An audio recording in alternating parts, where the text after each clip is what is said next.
Assalamualaikum warahmatullahi wabarakatuh. Bismillahirrahmanirrahim. Alhamdulillah. Alhamdulillahil qawi sultanu al-wadihil burhanu al-maqsud fil wujud karamuhu wa ihsanu. Ashhadu an la ilaha illallah wahdahu la syarikalah wa ashhadu anna sayyidana wa azimana Muhammadan abduhu wa rasuluh la nabiyya ba'da. Allahumma salli wa sallim wa karrim wa barik ala sayyidina Muhammadin misbahida wa rahmatillah adada ma fi ilmillah salatan wa salaman daimaini bidawamin mulkillah wa ala alihi wa ashabihi wa man wala. Wa'ad, kehidupan baginda Nabi sallallahu alaihi wasallam dan para sahabat radhiyallahu anhum yang zuhud dan sederhana. Saudara-saudara, kisah-kisah dan hadis baginda Nabi sallallahu alaihi wasallam tentang kehidupannya yang sederhana sudah amat banyak karena beliau memang hidup dalam keadaan yang sederhana. Kezuhudan dan kesederhanaan merupakan ciri khas beliau yang patut kita tauladani bagi kita sebagai umat baginda Nabi sallallahu alaihi wasallam.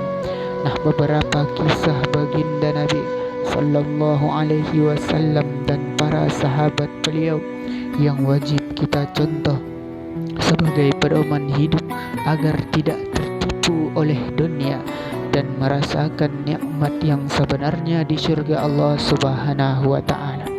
Nah, gaya hidup pada zaman ini sudah teramat gila karena orang kaya ataupun miskin sama ganasnya terhadap harta.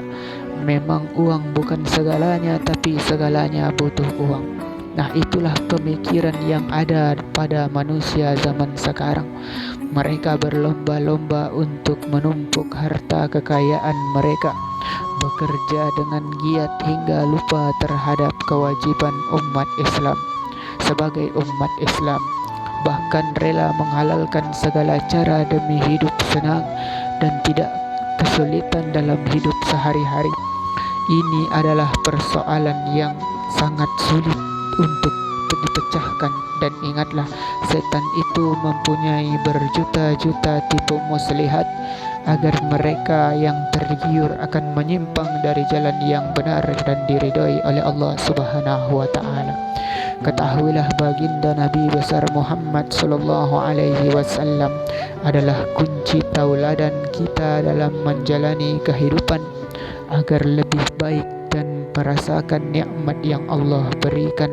Pernahkah Anda mendengar tentang baginda Nabi besar Muhammad sallallahu alaihi wasallam yang menolak tawaran gunung emas dari Allah Subhanahu wa taala? Baginda Nabi sallallahu alaihi wasallam bersabda, "Rabbku telah menawarkan kepadaku untuk mengubah bukit-bukit di Mekah menjadi emas, tetapi aku menadahkan tangan kepadanya sambil berkata, Ya Allah, saya lebih suka sehari-hari kenyang dan lapar pada hari berikutnya, agar saya dapat selalu mengingat Engkau apabila sedang lapar dan memujimu serta mensyukuri nikmatmu apabila saya kenyang." Hadis riwayat Tirmizi. Allahumma salli ala sayyidina Muhammad wa ala ali sayyidina Muhammad. Nah, inilah hikmah yang bisa kita ambil betapa hebatnya kehidupan dari jiwa yang suci dari baginda Nabi besar kita, baginda Nabi besar Muhammad sallallahu alaihi wasallam. Dan kita semua harus bangga menjadi umat beliau dan menjadikan ittiba bagi kehidupan kita. Banyak dari kita yang menginginkan hidup sukses, kaya harta, kendaraan mewah, dan jabatan yang tinggi. Apakah ini membuat kalian merasa bahagia? Belum tentu. Yang membuat kita bahagia adalah hidup sederhana, berkecukupan, dan selalu mensyukuri nikmat yang Allah Subhanahu wa taala berikan. Nah, bagi kalian yang merasa kekurangan saat ini, jangan berkecil hati. selalu ingatlah kepada Allah, ingatlah firman-Nya, ingatlah larangannya, ingatlah akhiratnya, dan ingatlah siksanya yang begitu sakit. Nah, lebih sakit daripada apapun kesakitan yang ada di alam semesta ini. Kita harus saling mengingatkan kepada saudara kita dan kerabat kita. Jangan lupakan Allah yang menciptakan kita. Jangan memaki Allah apabila kita hidup sengsara, dan jangan mengeluh kepadanya di saat kita terus dilanda musibah. Allah tidak akan memberikan kesulitan di luar kemampuan hamba-Nya, dan semua pasti ada jalan keluarnya. Ketahuilah kisah Abu Hurairah radhiyallahu anhu ketika kelaparan. Pernahkah Anda mendengarnya? Suatu hari Abu Hurairah radhiyallahu anhu sedang membersihkan hidungnya dengan sehelai sapu tangan yang bagus.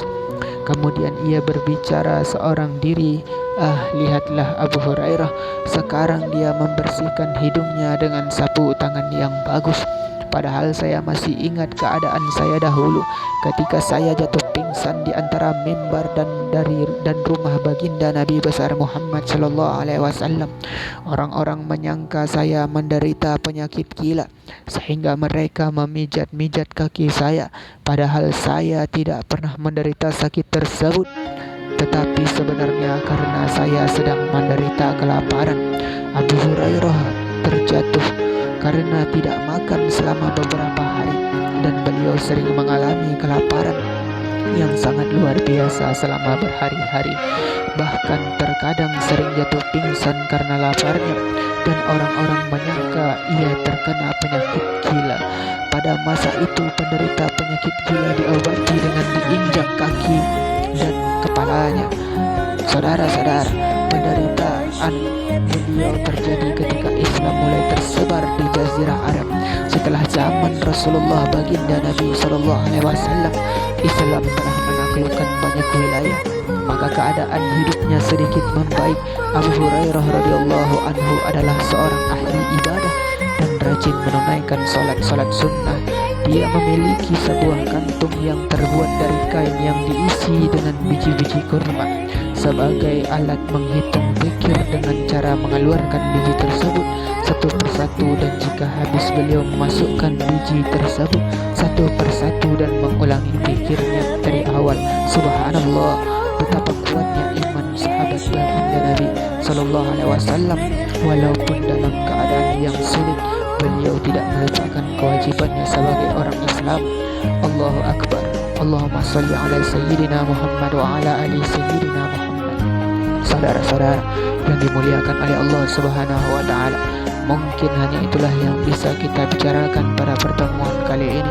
Kita akhiri dengan subhanallah bihamdihi, subhanakallahumma wa bihamdika, asyhadu an la ilaha illa anta wa astaghfiruka wa atubu ilaik. Assalamualaikum warahmatullahi wabarakatuh.